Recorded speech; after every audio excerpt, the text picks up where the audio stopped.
Hello. So I finally have the time to answer some of the questions that has been posted under some of the videos that I made in the past. Better late than never, I guess. Let's just go straight into it, maybe. I know this is a video is over 1 year old. She's then referring to the keys for high E flat and up that I made some time ago. Feel free to check it out. But what do you think are the benefits, if any, of having the offset orientation of those keys? Basically move down one set of holes above C and D tone holes. So what we're talking about here is on the left hand between the tone holes here, I have a lot of stuff going on, a lot of keys. And there are, in some cases, bassoons that has, maybe not all of this, but some of this, but moved down here instead. So this is moved down one set of tone holes here. And cons and pros with that. Well, as you can see, personally, I don't have it, so I don't have as much experience with having them in a different location. But personally, I have tried it, and for me, it was a challenge because, I mean, all the fingerings that I use is available in the expanded bassoon register, and if you use those fingerings, then when you play your high D, for example, here, very many times this finger is used for the D, and then to play E flat, you would then need to go down there. That is quite far stretch. And then also this finger will go down there. So this would be then E flat, and that would be E, and then F somewhere there. And then, I mean, theoretically it can probably work. But for me personally, when I go up in the register, I prefer to go up with the fingers as well. For me, that's easier. But I guess it's just something that you can get used to. I also know, for example, some people, this key, for some people that's actually high E flat, so then you go E flat, E, F, something like that. That's also possible to do. But then again, you cannot play D here and then go E flat there, because then, you know, then sometimes the D will crack or the E flat will crack as well. And then if you go E flat there, and then you want to play E, and then if you want to play F, then what do you do? Like, you know, good luck with that. So, but I'm sure it's both are good, but for me personally, it makes more sense to have them here. Fun fact, there might be something in the making. I'm not going to say what and how and why, but let's see, maybe in some few months, things are moving and there might be a little video that can be fun for you guys to watch regarding keys here. I'm not saying anything more. Stay in tune. Stay tuned. Quite a long one. To shorten it down, did I do any experiments or measurements and stuff like that on the Tuneman's reed that I happen to own? Also, like it says in the question here, yeah, Tuneman, he destroyed that reed, so I cannot play on it. But for some reasons, I have not really done too much experiments with that reed when it comes to measuring and stuff like that.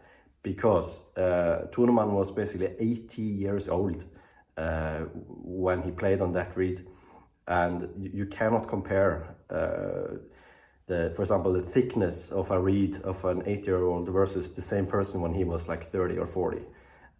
This just, it's not only about Tuneman, this applies to, I think, every bassoonist ever. When you get, older, your lips get tired faster, you don't have the same kind of muscles anymore as you did when you were younger. So I really don't believe that when Tuneman was on his height, that he was scraping the reeds in that way. Something similar can be seen as, for example, with, I'm not going to mention any name because I know this person finds it a bit embarrassing that this person is aging. But another quite famous bassoonist in this bassoon world of ours used a certain brand of reeds during his youth. I happened to have some of those reeds, and when I played on a lesson for this person, then I played on those reeds because I know, you know, this teacher likes those reeds. And the person said, "Oh, hey, can I maybe take a look on the reed? Can I try it?" "Yeah, of course you can." So he tried, and this was basically reeds that this person was using during his youth. I didn't touch them, and the person was barely able to play on this. Even though this was reeds he was using, you know, for years and years and years. So, and then of course, the person started to scrape on them to make them fit for him, and gave them back to me. And I mean, I'm not saying it was bad, but it was scraped for me so much that it didn't give me enough, maybe resistance or enough wood on the cane, that if I really want to push, if I have to play something like loud and huge, then this reed will close now. So measuring also like Tourneman's reed right now, I'm not sure how much sense it makes, because most likely he has been cutting it shorter, scraping it more than what he normally would do. For me, that reed is more of a museum item, let's say. It has its story, and it's one of those crown jewels in the reed box that I have. So it's more for those purposes. The next question sounds something like, hello, could you do a video in which you do a tutorial / give recommendations on how to scrape a reed with a knife, not machines?